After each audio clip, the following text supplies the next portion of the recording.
I like to photograph people who kind of take on these different roles, and when I photograph them, I try to make them feel really powerful and like superheroes. It's something I've always been like. I'm a comic nerd, always have been. So in a lot of ways, it's sort of like photographing action figures or something. It's just I have a lot of fun with it. But I think in society, there's a lot of, let's see, trying to portray yourself in different ways, trying to put on different masks. Welcome to Small Acts of Rebellion, a podcast where the unspoken narratives at the intersection of our personal and professional lives come to light. I'm your host, Heather Pridemore, your guide on this journey of discovery and defiance. Join me as we uncover the rebellious spirit that shapes our careers and lives. It's time to own your story. Are you ready? Today's guest is Jim Reiman, a multi-talented photographer, designer, filmmaker, and educator with a career spanning over 2 decades. Jim earned his BFA in photography and digital imaging from Central Washington University and his MFA from the University of South Florida. His creative work delves into pop cultural archetypes and individuals with alter egos, featured in various solo and group exhibitions as well as film festivals. As a commercial artist, he has collaborated with clients from the entertainment industry and small businesses to large corporations. Since 2007, Jim has been sharing his expertise as an art and design educator, teaching at institutions like the University of South Florida, the Art Institute of Tampa, and currently serving as the chair of graphic design and photography at Rocky Mountain College of Art and Design. Welcome to the show, Jim. Hi, Heather. Thanks for having me. So, for those who are listening, Jim and I actually met at University of South Florida. I was in undergrad and Jim was in his graduate program. And Jim was also my roommate. So, my husband Jim and I all lived together. Yeah, I needed a place to live, and you generously offered extra room. So Jim and I go way back. I was trying to remember how many years it has been. The other day I was trying to remember when I graduated, and I want to say it was around like maybe 2007. So I would have met you maybe like 2006, 2007. So we go way back. Yep. Yeah, yeah. I think it was probably January or February of 2006. I visited USF, and that's where we met. Oh, you have a better memory than I do. Now, one of the things I was hoping we'd talk about, Jim, first of all, is your work history, because while you have done so many amazing things in academics and in, creative endeavors, you had jobs before that. And I always thought that was kind of interesting. And so I was hoping you could share a bit about, what you do now, but then also the work that you did before you established your career in art and academics.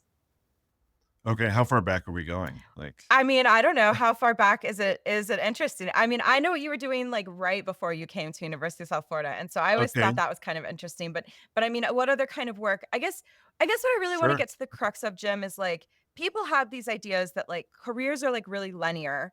And while I would Mhm. say to some degree your academic and art career has been fairly linear, there was like a whole bunch of other stuff you did beyond that. And so I Mhm. think it's worth talking about. Yeah, and I don't know if I would say it's totally linear. Like, sometimes it's on multiple tracks at the same time. Interesting. So, and I think that's just like the no creative path is exactly the same or direct, I think, as well. I guess I started my creative career when I was in high school, I guess, like right after high school, where started shooting weddings. And I also did some graphic design work. I designed fruit packing boxes, like fresh out of high school. So I designed a logo that they're still using right now, which is weird because that logo is old enough to rent a car. But that was kind of like my first kind of step into getting creative work. And then from there, I ended up going to college, and I went in just looking at a Bachelor of Fine Arts that was sort of general. And I went into a community college, and in community college, there was a direct transfer to my undergrad to the university. So I went ahead and did sort of the general ed stuff. And then I went into Central Washington University, where I basically had to choose a path. And it was like, do you want to do drawing and painting? Do you want to do ceramics? Do you want to do metalsmithing or photography, which is where I ended up at because I've always done lots of different creative things, and so I wasn't really sure which way I wanted to go at first. So I think I initially put drawing and painting, and I know to now that I'm really glad that I didn't do that because the photo path offered opened up a lot more opportunities. But the photo path also there it kind of met the need that I do like science, and so there was an element of science in photography as well as the creative component, which kind of fulfilled a couple different parts of me that I just really, felt like I could learn a lot from. And then I was working in a fish market during that, so I was filleting salmon and cleaning Dungeness crabs and going to art school on throughout the week and graduated. And then I worked at a photo studio as a retoucher for a little while. At the same time, I was working night crew at a grocery store, trying to save up money to move to Florida. I was taking on photo shoots, like had small clients, and then I ended up in Florida where I went to grad school, and then I got a little bit of teaching while I was an undergrad because I was also the darkroom tech, which put me in close proximity with the faculty and the students and all the tools of the trade. So it just gave me a lot of experience that way. But that ended up helping when I went to grad school because then I started getting teaching opportunities as a graduate assistant. I also worked at an art store on the weekends and then a caricature artist after the art store thing didn't work out so well. And that's just while I was in school.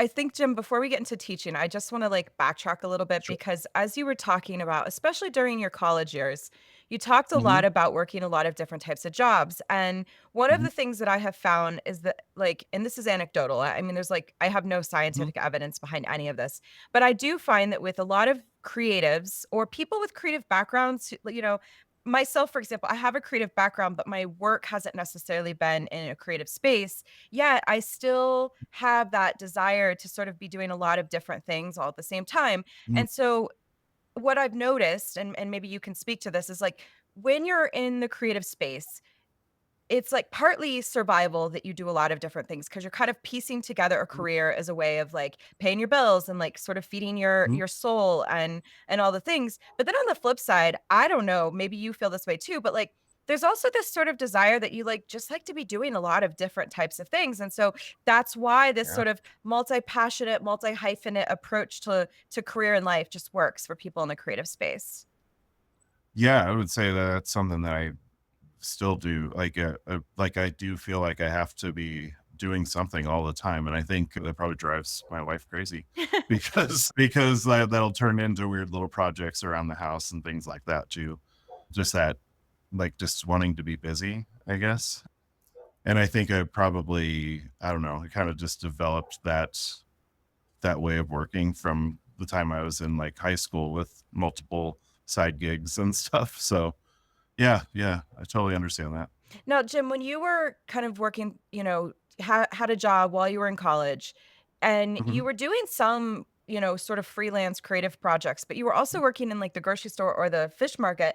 And I'm just curious, like Mhm. why? Like why choose that when maybe you could have taken on some additional creative projects and kind of just like double down on the creativity? Was there anything in that sort of hands-on like type of environment that just appealed to you? You know what I think it really was maybe I didn't know how to get those gigs right away, like because I was still pretty young, and then I didn't have like the clientele built up. I think also that particular job helped build some of the soft skills that I use in my day-to-day job now and also when I'm working with clients too. So I think that those sort of like customer service things actually have made me more well-rounded in terms of how I deal with my clients that I work with on the side or my students or the faculty or administrators, things like that. That's an interesting reflection, Jim. Can you say any more about some of those, like, skills that you feel like you developed when you were in that sort Mhm. of more customer service space? Yeah, well, I know that I can naturally be very introverted. I know that I have to kind of push myself to like interact with people because I just want to just do things, but I don't necessarily like naturally, I'm not somebody who wants to just like chat a lot. But I think those jobs, they sort of required me initiating with strangers, like people I don't know. And like, hey, how you doing?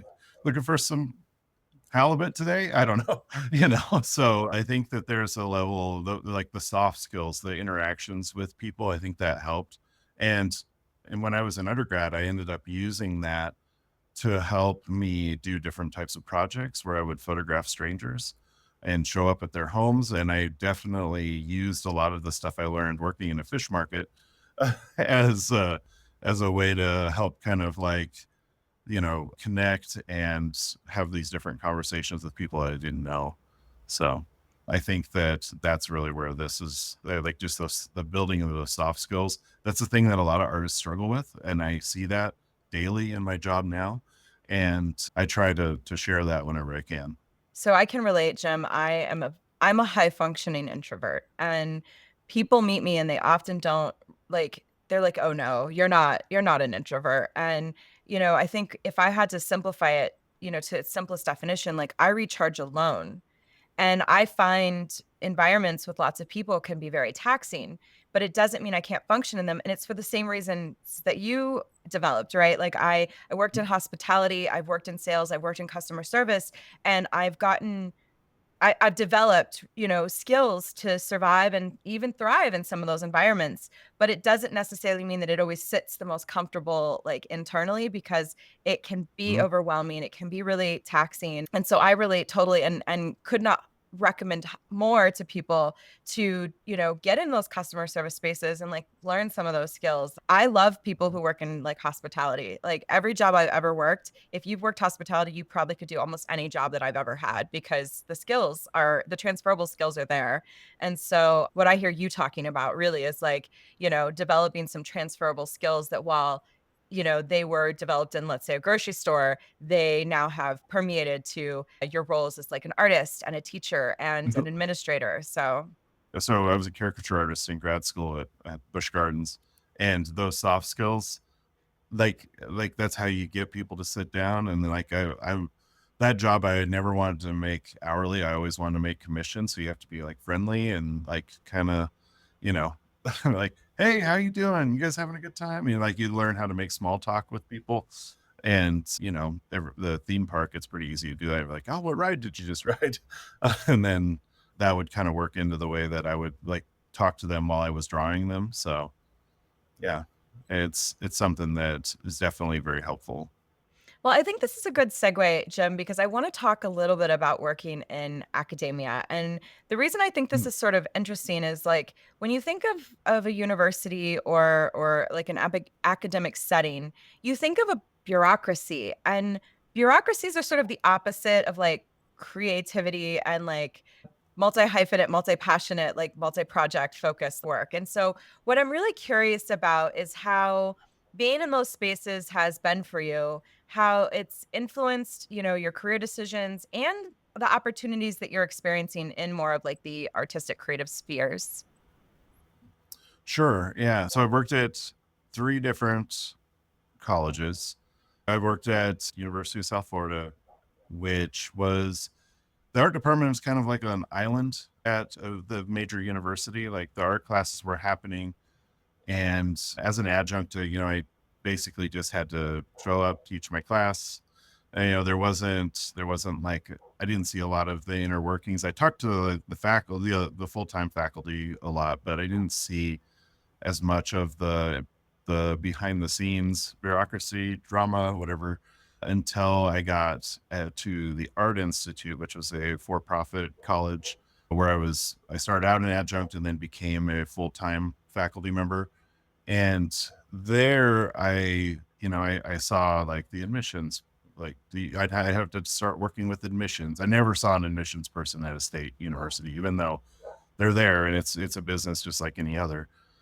But, all of a sudden I am working directly with the admissions team, the registrar, my direct report, or the person I was directly reporting to, which is my department chair. And there was a lot of navigating faculty spaces, who's responsible for this or that, or who's going to come in and work this open house event, or, how can these classes work with the community? So we do a lot of different community based projects, which I was really proud of while we were there. So there was, in the classes, we were producing art, we were doing creative projects for the community, but then there was also this level of, okay, got to keep our numbers up. You got to do you got to make sure your classes are full. That's where I started getting a lot of the administrative skills. Like I had to start scheduling classes and making sure that they had so many people in them to run them. And my department chair, who's a really good friend of mine, he basically taught me a lot of the administrative stuff, and then like gave me a lot of opportunities to grow in that area. And that helped me move into the position that I'm at now at RimCAD. And so RimCAD's a little different because everything's a little bit more collaborative than it was at the Art Institute, because at the Art Institute, there was still like this entity above everybody. And then every now and then they would just lay people off. And so the reason I left there was because I started seeing the writing on the wall. It was like every so often faculty were getting laid off, and it was worth seeking out another opportunity. So it just happened that I was doing a shoot up in Nashville, and one of my friends sent me a message. It's like, hey, we're looking for a department chair. I think you'd be really good at this. You should apply. And I did. And now I oversee the two departments. So now that I oversee two departments, I've got the graphic design team, I've got the photography team. Personality wise, they're very different. I find it really interesting kind of navigating both, because I came into the graphic design role with more of a photography background. I've done graphic design projects, but I have most of my education as a photographer. Most of my freelance work is as a photographer. So I was kind of like looked at as a photographer running a graphic design program. And then when I started working with the photo faculty, they thought I was a graphic designer coming over and overseeing a photo department. So I had to like really show both of them that I understand how both areas work, Mhm. and they're really not all that different. But I have a pretty close relationship with the executive team. So the team above me, I had a really good relationship with the previous provost. We're actually looking for a new provost now, but I expect that would be the same. I work really closely with all the other department chairs, and we have big projects and we have little projects, and we just try to do as much as we can for our students. And I think what's cool about there is that I really feel like everybody, even people at the very top, have the students' best interests in mind. It doesn't feel as much of the push, push, push like the Art Institutes did. There's a couple of things I want to sort of like zoom in on there that you talked about, Jim. So, because of my own knowledge of the art world and especially the creative like academic space, I know that it's kind of a small world, but it's also highly competitive. And one of the things that I noticed in your stories about not only your development within your role, but also when you were able to find the role at RimCAD is that it was someone from within your circle or your network that reached out and said, "Hey, here's an opportunity," or "Hey, let me help you." And so can you speak a little bit about, your circle of influence, the network that you keep and how you maintain sort of those connections that lead to both, I would assume, both personal and professional development? Yeah, the people say this all the time. It's about who you know, and I think that's absolutely true. Like people know you, and they know you do a good job. They'll recommend you to others for different types of roles. So, I mean, I guess I got the Art Institute role through one of the curators at the CAM, who happened to be talking to somebody from the Art Institute, and they like in passing met each other, and they're like, oh yeah, we're looking for faculty. And then they're like, oh, you should give Jim Reiman a call. And so they did. And that's how I got that role. And then I worked hard. I loved my job. I loved the students. Some of the people I went to grad school with that I knew were pretty good teachers and were also really passionate. I helped get them teaching jobs at the Art Institute. And then when they moved on to other places, they extended that back to me. So like my friend Rob, he was teaching with me at the Art Institute. He got an opportunity through somebody from his past to come out to RimCAD, And when they were needing some people, Rob reached out to me and he was like, "Hey, I think you'd be really good for this." And even I would say now that I'm in a hiring position, I do look at people that I know that are looking, and if I can give them opportunities, I do. It's Because interesting though, because Jim, I think often when we think about like networking and like leveraging our networks, people often think of like, I don't know, for lack of a better phrase, like social climbers. But I've known you a long time and I've never, that's not your persona, right? Like you're not someone who is just like, ooh, who can I connect with? Who's gonna be like my next like stepping stone? You're making just like friends and genuine connections, and it's all leading to what you were just describing. And so I think it's just worth sort of saying, because I think sometimes we think, oh, well, I'm an introvert and I don't desire that sort of like transactional relationship, so I can't get ahead in life. And I think what you just explained is like quite the opposite of that. You're like, I do a good job. I maintain connections. I give people a hand up when I can. People then in turn give me a hand up when they can, and so it's a little bit more community focused. Sure. Yeah, totally. And the art world is pretty small in the sense that I still go to SPE every year, which is Society for Photographic Education. And people that were there when I was an undergrad, I meet up with them, and people that I met in grad school, I meet up with them, and we stay connected. I'm doing these national portfolio days right now. I've been traveling a lot for the last few weeks and through the end of November. And I'm running into people that I know from different schools, just saying hello. Maybe we grab lunch or something, and just keeping in touch with everybody. Another thing you mentioned is that you're very close with your executive team, and I was curious, Jim, on that front. Do you think that the it's part of the RIMCAD culture, which is what is facilitating that closeness, or do you feel like that is more about a certain level of like self-advocacy and some of those soft skills that you talked about earlier? So is it more like self-directed that you have that relationship, or do you feel like that's just kind of the culture that permeates RIMCAD? I would say it's a little bit of both. I would say I maybe have a little bit better relationship with the executive team than some people do, because I'm like out there trying to, I believe in what we're doing. And so I'm willing to go above and beyond and do the types of things that maybe it's not part of my job description because I love it. But that we do have a very sort of family like atmosphere at the college, which is hard to describe. Like at USF, people were pretty tight knit, but they were also very competitive with one another. And at AI, it didn't have the warmth that there is at RimCAD. And even though we've had different presidents and things like that, in people in different roles, there's always this sense of community there, which I really enjoy.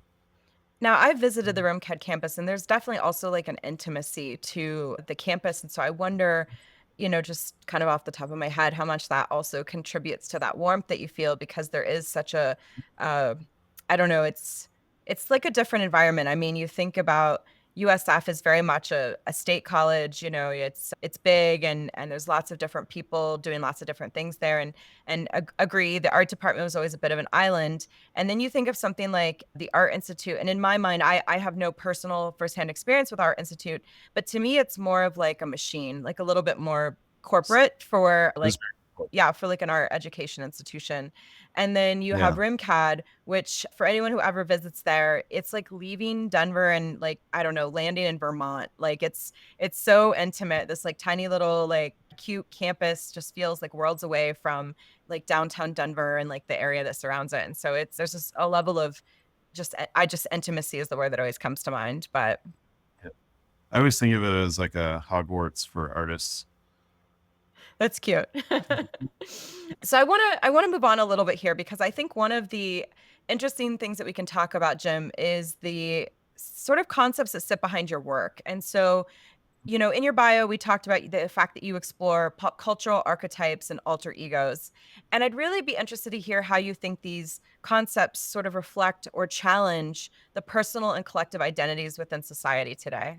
I like to photograph people who kind of like take on different roles. So a lot of my recent work has been more client based, but I'm still doing that. I work with like professional wrestlers and actors and dominatrixes and all kinds of different types of people. I just, I like to photograph people who kind of take on these different roles, and when I photograph them, I try to make them feel really powerful and like superheroes. It's something I've always been like. I'm a comic nerd, always have been. So in a lot of ways, it's sort of like photographing action figures or something. It's just I have a lot of fun with it. But I think in society there's a lot of, let's see, trying to portray yourself in different ways, trying to put on different masks. And so I think, and that's, now it's like ingrained in our culture, like this, like superheroes and everything. Like you can't like go to the theater without seeing a movie poster for something like that, which wasn't the case when I was growing up. But now it's like, I think there's something in the air that people are responding to, this idea of like being beyond, going beyond yourself, and you know becoming someone who's able to do the things that you as an individual can't. So I don't know, I've always just been interested in that, and I always think it's really interesting talking to somebody who intentionally transforms themselves into someone else. I mean, that's a very like those are all very extreme sort of examples of people who transform into, other alter egos or whatever. But I think it's sort of like, at least for me, kind of conceptually interesting to think about too, like people in a professional environment are also donning some form Mhm. of alter ego. Yeah. And so I mean there is a sort of a reflection or a mirroring that's sort of taking place when you think about, costumes or reflections of identity. I mean, you know, just a couple of years ago, I would not have had alternative colored hair or tattoos that I couldn't cover up. But in the last couple of years, I've really tried to embrace more of my internal identity, like outwardly. But prior to that, I was donning I mean, I don't want to call it a costume, but in a way, it was like a costume. Mhm. It was like, well, what version of Heather needs to exist in this environment versus what version of Heather needs to exist in this environment. And so the way I dressed was partially a reflection of the character that I needed to play. And so I mean there are some interesting parallels. And so I don't know, like, do you think much about that as you're doing this work, Jim, about sort of like the personas, the alter egos of like the everyday person? Yeah, yeah, I do think about that, because well, it depends on like what the purpose of the shoot is. But when I'm photographing, so I definitely would like to do some stuff where maybe I photograph somebody as their regular self, and then and really draw the contrast between the two roles. But I like you, I'm in my work uniform. I put on my plaid and I go out there and do Jim Reiman in public. So I totally understand what you're saying about that, the work persona, or the costume that you put on to be in different realms. Let's talk about you for a second, Jim. So as a creative, right, you're probably not Mhm. feeling the same constraints navigating both the sort of personal and the professional, and I would assume, and I'm making some really grand assumptions here, that those things are fairly in alignment most of the time. I mean, do you feel like being an artist and a creative person gives you sort of the freedom to live maybe a little bit more authentically? Yeah, maybe I haven't really thought about it, but I don't like necessarily think about. Yeah, yeah, I think, yeah, probably. I haven't really thought about it in that sense, but I do think that because I have this sort of like art persona, I can cut my hair once a year or something like that. Like I don't really worry about necessarily how I show up, because how I show up, it feels pretty much like me. Do you find yourself advising your students in these areas? So, like, a lot of the things that we talk about on this show are things like professional branding, right? Like, or personal brand. How are you putting yourself out into the world? We talk about things like curated or co opted authenticity. So, kind of managing the parts of yourself that you want to show the world, but in a way that still is very much aligned with like your values and your identity and all of these things. And so these are things that come up, I think, a lot when you're talking to people about that intersection of the personal and the professional. And so I'm just wondering, Mhm. like, what kind of advice are you giving to your students as they're as they're graduating and going off into these creative spaces? No, that's a really great question, and it does come up in nearly every portfolio review and every sort of class that's dedicated around professional practice or professional development. And so, we start out by little things like, well, what do you want to do? Well, don't put the type of work you don't want to do on your website, because that I do, that's probably what you're going to get if you do. And then like really thinking about your, like both the graphic design students and the photo students, they sort of like craft their design philosophy or their artist statement or their, just their perspective on what it means to be a designer or photographer. And we try to get them to dig into their values. Like, do you want to work for nonprofits? We're really like, we really try to talk to them as like, being agents of change when they get out of school and they go off to do whatever it is, whatever stories they're telling with their cameras, whatever clients they're working with through design, how they persuade people through their work. And we talk to them about the responsibility of that. We talk to them about, if you're trying to move into this realm, you want to be aware of this factor or that factor. So we do have a lot of those conversations, and we try to have them show up as authentically as possible, but also professionally. Okay. So you're gonna have to break it down for me, Jim. What does that mean? Sure. Authentically, but professionally. Like that they are designing work that is meaningful to them, but gives them opportunities within the career that they're looking for. So let's say they want to, I don't know, they want to design for B corporations, right? They want to they want to do work that is focused on environmental consciousness or something like that. We try to make sure that that's the work that they're showing. And if that's something they're really passionate about, we encourage them to take the assignment guidelines and then make work that falls within that, like to use the guidelines just as guidelines, but they put themselves into the intent and the overall execution. And then when they talk about that when they graduate, they've got this collection of work that is meaningful to them, but also is applicable to a career. We're very human-centered focused, where we're thinking about, who are you designing for? And in the case of the graphic designers, it's more about, what are you trying to say and who are you saying it to?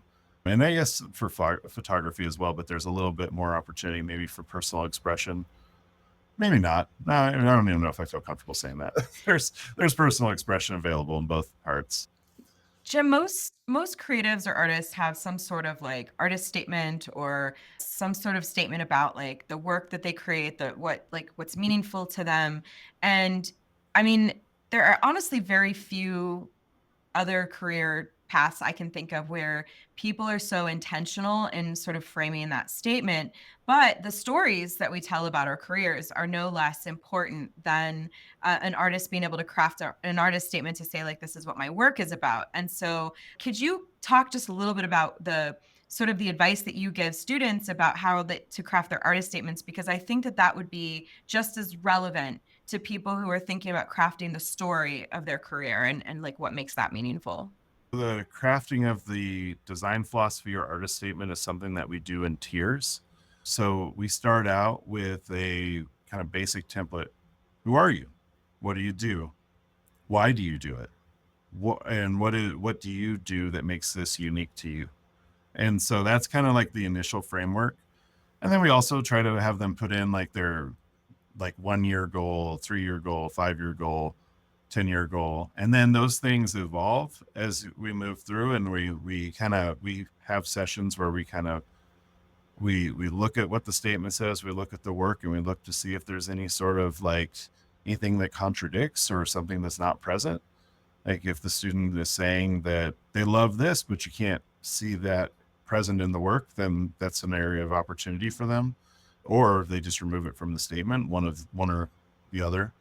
And it's a writing practice. That it starts out as a writing practice, and then it becomes an oral practice where they're actually like presenting it verbally in a presentation with their portfolio. And then ideally the writing practice trains the student how to speak about themselves when they're in an interview situation down the road. So that's kind of the way that we look at it, this sort of like tiered way of building up who you are as a designer and your ability to talk about it and show that in the examples of work itself. And I assume just like any sort of life journey, that evolves Mhm. over time, right? Like I'm sure the artist statement that you Mm, would have yeah. had 10 years ago is probably a little different maybe than the Oh, one yeah. that you would have today. Yeah, we're always saying, "Hey, this thing's never done. This thing is never done. Your portfolio is never done. Your resume is never done." Like, all of those things are continually growing with you. I mean, making art is honestly a pretty good metaphor for life. It's much more about the journey and the evolution than than sometimes the final product, right? And so, if you're a commercial artist, of course, the final product's important because that's how you get paid. But that process that you evolve over time, and the work that you develop over time, and how that evolves the way you think and interpret the world. I mean, that's like a great metaphor for life. Mhm. Yeah. We're all on very similar journeys. When you were talking about the process of creating the statement, you talked about like the writing and sort of the elevator pitch of, being able to sort of articulate that. And then also the fact that it's very like consistently reflective. So you're going back and you're reassessing. And so, one of the things I think for anybody who's sort of navigating um careers kind of needs the same thing. You should be having regular check-ins to say like, is the path I'm on the right one? Or do I need to like sort of edit the story that I'm telling? Or has something changed that I'm now like heading in a new direction? So like everything kind of needs to evolve. And it's one thing, it's interesting that like there's such a level of intention, at least within the space of what you're teaching, but we're not really taught that in a corporate or like professional environment to have that sort of check in with ourselves, right? Like that continual, hey, does this still match or am I still heading in the direction that I intended? And so I think that's a really interesting takeaway for anyone who's listening. The other part of that too, like when you're doing all that stuff, having people that you trust to look it over and see what you're saying versus what you're showing. Like, and that's where those going back to your question about networking and like the circle of people that you keep around yourself. I think that's, you can always go back to them to have them check and be like, hey, is this going the right direction? And usually the people that come out of that space, they're very honest and they understand how to give you feedback in a way to help you grow. And if you don't have that person, you can always hire a coach. I mean, that's what coaches are for, That's true. Yeah. is to help with Yeah, that no, you're stuff. right. Well, Yeah. Jim, we are coming close to the end of the episode, and I love to kind of wrap each conversation up by saying, if someone said this was way too long, I did not listen. What is like one thing you'd want them to take away from our conversation? Just be a good person and do the thing you love. I think that's like, as long as your heart's in it, then you're doing the right thing. Awesome. Well, thank you so much, Jim. It was great having a chat with you, and I do appreciate you taking some time to share your perspective with us. Yeah, thank you. If you enjoyed this episode and are seeking to redefine success on your own terms, subscribe to Small Acts of Rebellion and join a community that celebrates authenticity and personal growth.